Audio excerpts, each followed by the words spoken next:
Roma'dan herkese merhaba. Dün akşam itibariyle Roma'ya geldim. Otelime yerleştim, dinlendim. Öğlen de gezmeye başladım. Nereden başlayayım dedim. Tam karar veremiyordum ama her zaman merkezi burası alıyor insanlar. Trevi Çeşmesi, Trevi Fountain denilen yer ya da Aşk Çeşmesi filmlerde falan da geçiyordu ya.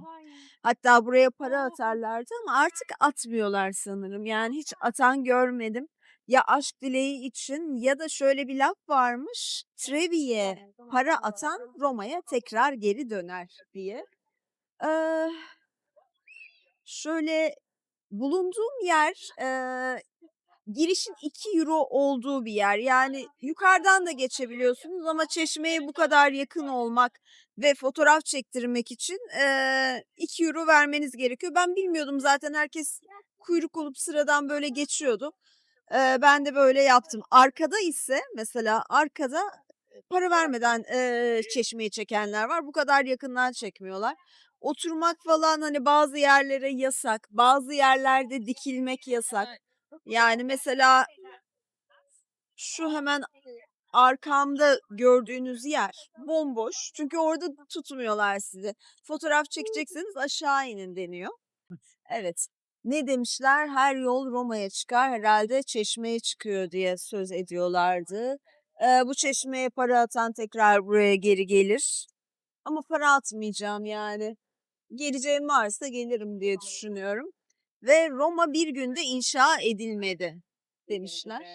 Şimdi size bu çeşme ile ilgili böyle bazı bilgileri derlemiş şekilde anlatacağım.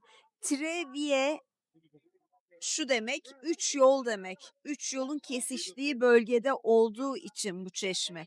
Ama bir yandan da milattan önce 19. yüzyılda Romalı askerlere su kaynağının yerini gösteren Trevi isminde bir bakire varmış.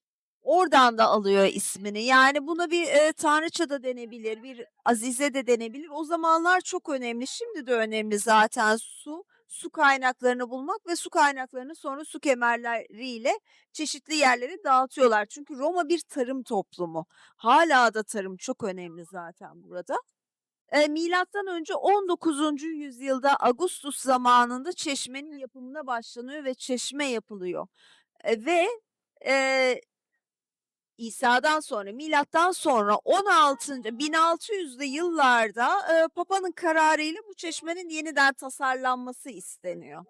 Projeye başlanıyor ancak 100 yıl sonra proje tamamlanıyor. Bir ara oluyor. 1720'li yıllarda, Salvi, heykeltıraş Salvi, projeyi, yapmaya başlıyor ve 30 yıl sürüyor. Kendisi bitiremiyor. Başka bir heykeltıraş, bitiriyor ve ben arkadaki, figürlerden bahsedeyim size biraz.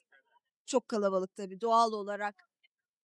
Eee, en ortada ben ilk başta, hani, Zeus mu diyordum. Zeus değil. Bu kadar su olduğu için denizlerin tanrısı, ortadaki figür Neptün ve Neptün'ün altında, 2 tane deniz atı var. Ben onları Pegasus'a da benzettim, kanatlı at ama deniz atı deniyor. Şöyle, yaklaştıracağım ya da şöyle ben bunları çekerken göstereyim, kendimi göstermeyeyim. Evet, gördüğünüz gibi, ortadaki Neptün. Bir tanesi uysal, bir tanesi, böyle azgın bir deniz atı var. Anlamışsınızdır hangisi uysal, hangisi, azgın atı ve bunları tutan, yatıştırmaya çalışan Tritonlar var. Sol tarafında Demeter yani Ceres olduğu söz ediliyordu. Ceres'in elinde meyve tutuyordur çünkü bereket tanrıçasıdır Ceres ya da Demeter. Yunan'daki ismiyle Demeter. Roma'daki ismiyle Ceres. Diğer figürün ise Hicya olduğu söyleniyor. Hicya hijyenden gelir zaten. Yani hijyen kelimesi Hicya'dan geliyor. Ee, o da yine yani şeydir, temizlik, sterillik bununla ilgili şimdi su kaynağı ya.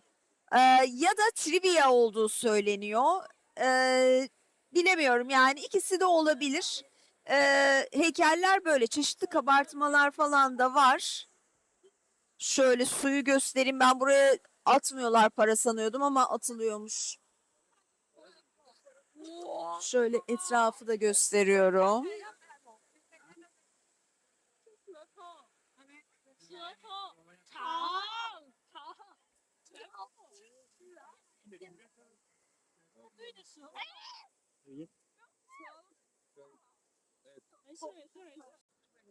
Evet.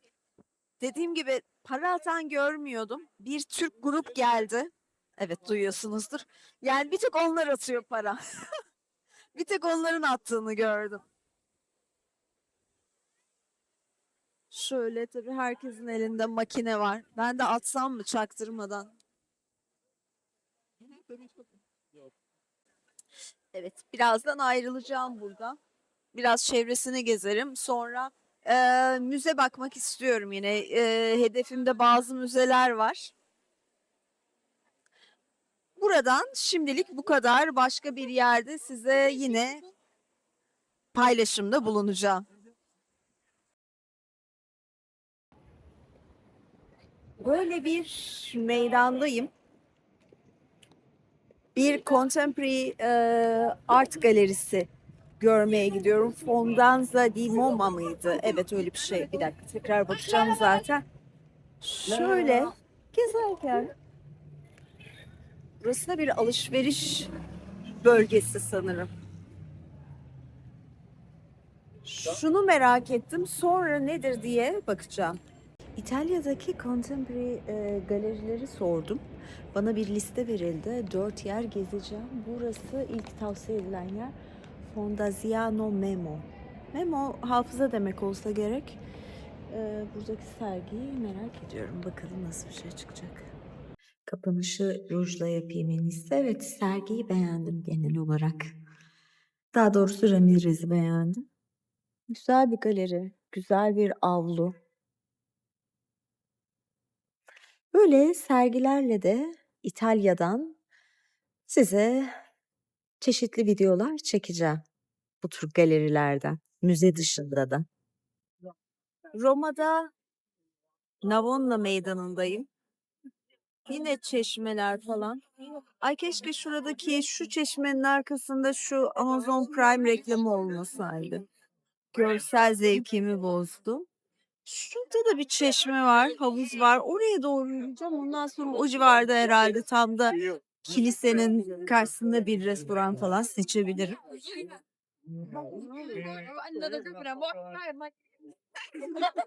Evet, İstanbul'da nasıl Sultanahmet Meydanı ve civarında restoranlar falan neyse burası da öyle olsa gerek diye düşünüyorum.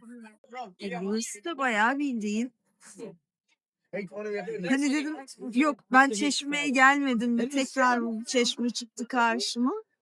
Yok burada da aşk çeşmesi gibi burası da bildiğin.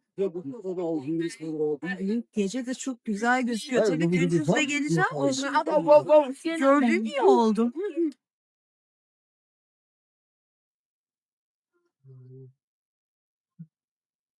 Vatikan.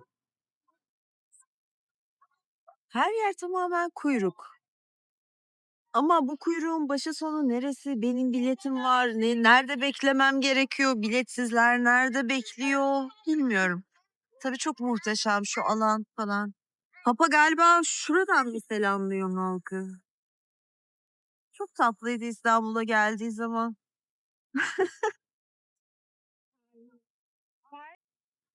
Evet, bir yerden başlamalı soracağım. Yani insanlar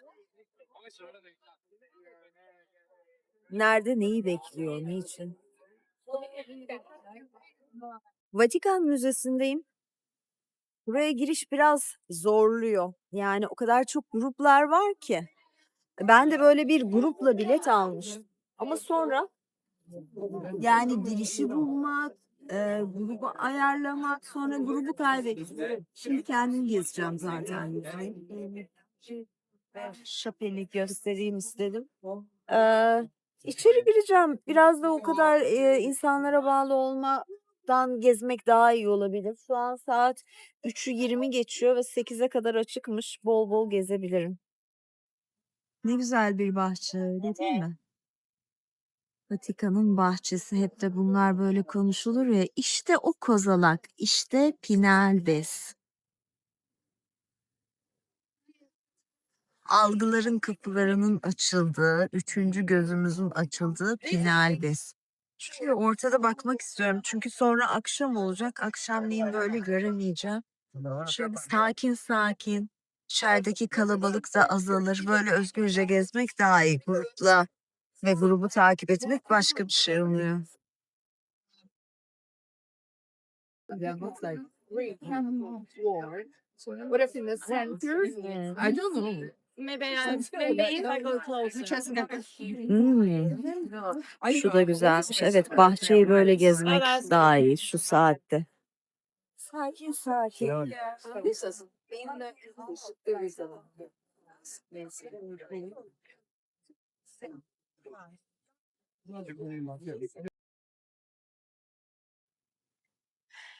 Şu bronz döküm heykel 1990 yılında yapılmış ve sanatçının Vatikan'a hediyesiymiş. Arnoldo Pomoro, Milanolu bir sanatçı.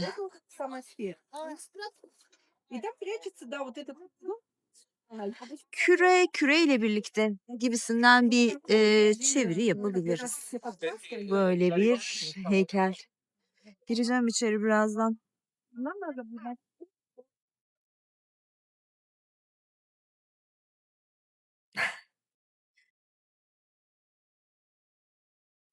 Böyle bir şey giyin. Ama Sistine Chapel'e girerken altıma tayt giyeceğim. Çünkü böyle girmek yani yasak olur. Omuzlar açık olmaması lazım ve dizler açık olmaması lazım. Ne kadar bu çorap da olsa dedim ki yok, yani yanıma aldım ama içerisi de bayağı sıcak. Montu falan veremiyoruz ve şimdi dinleniyorum biraz.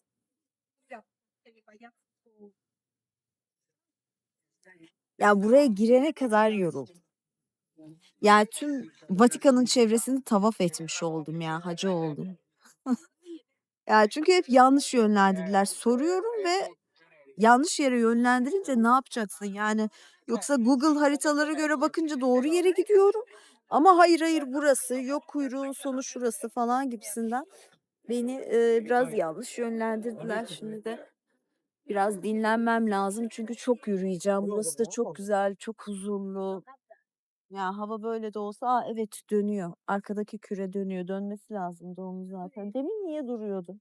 Biri mi çevirdi?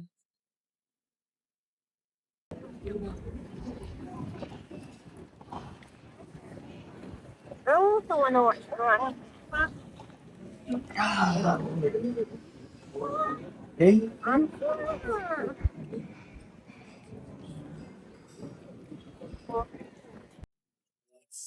Bir de şöyle tavan ile birlikte, şu ikonik tavanla birlikte, inişle birlikte veda edeyim. Muhteşemdi Vatikan Müzesi. Bu modern eserleri pek gezemedim. Ona yanıyorum biraz. Çünkü hızla Sistine Chapel'e gitmeye çalıştım. Ondan sonra çıkınca da bir şeyler vardı. Koştur koştur oluyorsun. Yetmiyor. Burayı rahat rahat gezmek için 3 gün dolu dolu gezmek gerekiyor. Yani rahat. Her seferinde de o girişi vereceksin ya da sabah erken geleceksin. Ara vereceksin. Sonra tekrar veda etmem gerekiyor. Hoşçakalın. Evet, bu görev tamamlandı.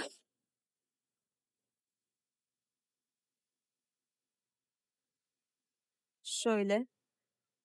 Girişte o kadar çekemedim. Girişte o kadar zorlandım ki girene kadar. Yani kuyruk var. Doğru yere mi geldim, değil mi? Bir sürü gruplar var. Gerçekten biraz stresliydi. Ama görev tamamlandı.